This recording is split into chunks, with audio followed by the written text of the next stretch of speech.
Avstriya, Italiya, Fransiya, Niderlandiya, Ispaniya va Buyuk Britaniya.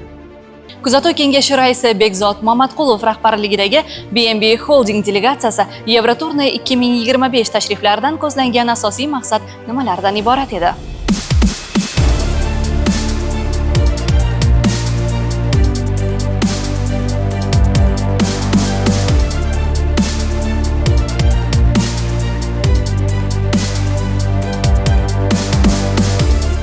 O'zbekistonning ko'p vektorli tashqi siyosati mamlakatga ishonchli sheriklik va yangi imkoniyatlar eshigini ochmoqda. Davlatimiz rahbari Bryusselga tashrifi davomida tarixiy hujjatni imzoladi. Endilikda Yevropa hamda O'zbekiston kengaytirilgan sherikchilikda turli yo'nalishlarda hamkorlik olib boradi.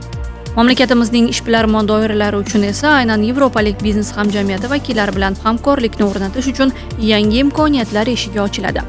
Shuning uchun ham Yevroturne 2025 oddiy ishchi safari emas, balki chuqur tahlillar asosida o'ylangan, strategiyaga tayangan tadbirlar majmuidir. Yevropaga amalga oshirilgan turne mamlakatimizning ochiq va konstruktiv tashqi iqtisodiy siyosati tufayli Yevropaning yetakchi salohiyatli kompaniyalari bilan birgalikda amaliy qo'shma eksport va investitsiyaviy loyihalarni yo'lga qo'yishga qaratilganligining yorqin ifodasidir. Yevropaga ishchi safarining birinchi manzili Yevropa ittifoqining rivojlangan davlatlaridan biri Avstriya. Bu tashrifning o'ziga xosligi aynan amaliy harakatlardan boshlanganligidir. Avstriyaning Agrotek kompaniyasi bilan qo'shma korxona Agroinvestni tashkil etish bo'yicha kelishuv imzolandi. Imzolash marosimida O'zbekistonning Avstriyadagi favqulodda va muxtor elchisi Baxtiyor Ibragimov shaxsan ishtirok etdi. Mazkur loyiha o'zbek qishloq xo'jaligi mahsulotlari hamda BNB Zafaron brendi ostidagi mahsulotlarni Yevropa bozoriga eksport qilishga, shuningdek Yevropada ishlab chiqarilgan mahsulotlarni ham mahalliy bozorga import qilish maqsadida 1 yil davomida o'tkazilgan marketing tadqiqotlariga asoslangan qadamdir.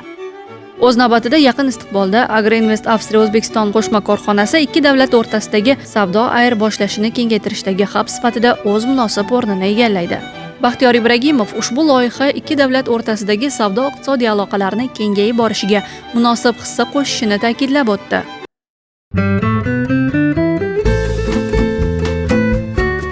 Keyingi manzil Italiya. Holding Italiyaning biznes doiralari vakillari bilan so'nggi 5 yil davomida kengaytirib borayotgan aloqalari allaqachon aniq natijalarga erishgan. Italiya bosh vaziri o'rinbosari maslahatchisi Gianluca Salvini bilan bo'lib o'tgan uchrashuvda O'zbekiston Italiya hamkorligini yangi bosqichga olib chiqish, transport va logistika masalalarida hamkorlikni kengaytirish, zafaron mahsulotlarini Italiya bozoriga eksport qilish kabi muhim masalalar o'rin topdi. Ma'lumot o'rnida eslatib o'tish joizki, Baxmal tumanida mamlakatimiz tarixidagi ilk bor dunyoning eng yirik yaxlit zafaron plantatsiyasining yer maydoni 820 gektarga yetkazilgan. Shuningdek, dunyo bozorida BNB Zafaron milliy brendi O'zbekistonning qizil oltini sifatida tanilib, ishonchli qadam bilan kirib bormoqda. Italiyaga tashrif davomida holding asoschisi Bekzod Mamatqulov hamda HT Holding rahbari Roberto Tucci bilan uchrashuvda zafaron plantatsiyalarini 2000 gektargacha kengaytirish, shuningdek, Italiya O'zbekiston Oro Rosso Milano qo'shma korxonasi faoliyatini yanada takomillashtirish masalalari muhokama qilindi. Fransiya Yevropa ittifoqining eng rivojlangan davlatlaridan biri hamda istiqbolli hamkorlik va ishonch makonidir. Fransiyaning O'zbekistondagi favqulodda va muxtor elchisi Valdi Fug janoblari bilan avvaldan kelishuvlarga asosan tashkil qilingan uchrashuvlar dasturiga ko'ra, BNB Holding kuzatuv kengashi raisi Bekzod Mamatqulov Business France vitse-prezidenti Marie-Cécile Tardieu xonim bilan samarali muzokaralar o'tkazdi. O'zbekistonda ishlab chiqarilgan qishloq xo'jaligi va qayta ishlangan mahsulotlarni Fransiya bozoriga eksport qilish hamda logistika tizimini takomillashtirish bo'yicha, shuningdek, turizm sohasida hamkorlikni rivojlantirish, ya'ni Fransiya va O'zbekiston o'rtasida ikki tomonlama sayohat turlarini tashkil etish masalalari muhokama etildi. Jumladan, Business France agentligining eksport dasturlari direktori Laurence de Touche ishtirokida Semafra kompaniyasi direktorlar kengashi a'zosi Eric Devin, Clouder kompaniyasi prezidenti hamda Mayakava kompaniyasi prezidenti Valentin Pepinlar bilan keng qamrovli muzokaralar bo'lib o'tdi va amaliy natijalarga erishildi.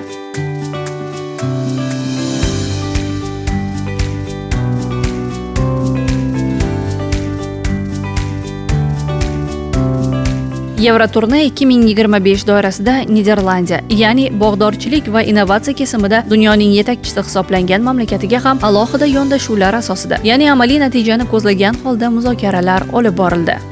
Jumladan, Jizzax viloyatida B&B Cherry Garden sho'ba korxonasi ochilib, Sharof Rashidov hamda G'allaorol tumanlarida jami 500 gektar yer maydonlarida zamonaviy tomchilatib sug'orish tizimlari yo'lga qo'yilib, gilos intensiv bog'larini yaratish bo'yicha keng qamrovli ishlar olib borilmoqda. Shu bois holding rahbariyati Abak Holland kompaniyasi bilan birgalikda Jizzax viloyatida zamonaviy bog'dorchilik texnologiyalarini joriy etish va yevropacha ko'chat yetishtirish tizimini yo'lga qo'yish bo'yicha muzokaralar o'tkazildi.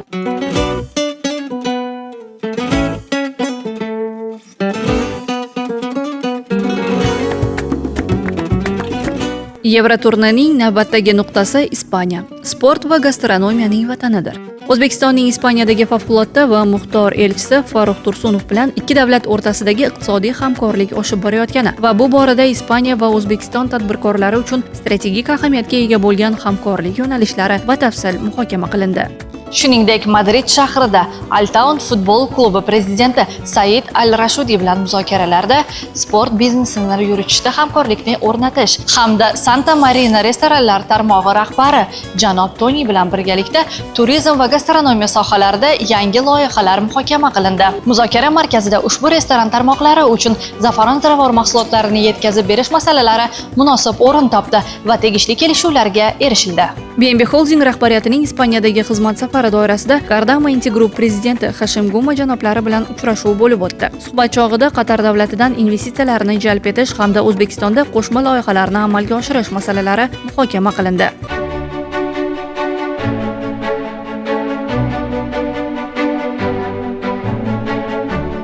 Yevroturne 2025 doirasidagi so'nggi manzil Buyuk Britaniya bo'ldi.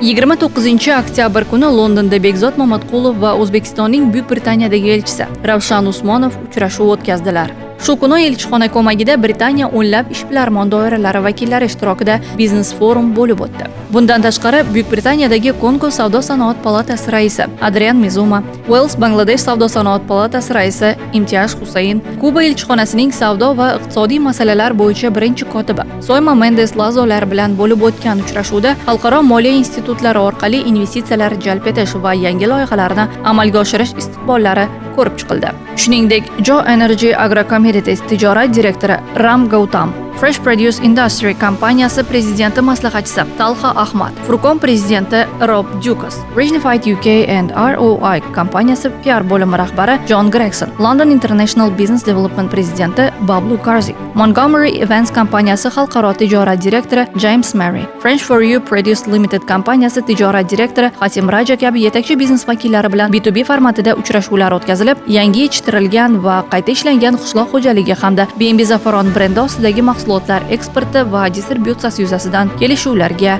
erishildi. B&B Holding Yevroturne dasturini qamrab olgan tadbirlar haqida so'z yuritar ekanmiz. Bundan ozmi ko'pmi kuzatuvchilarimiz mustaqil xulosa chiqarishga haqli.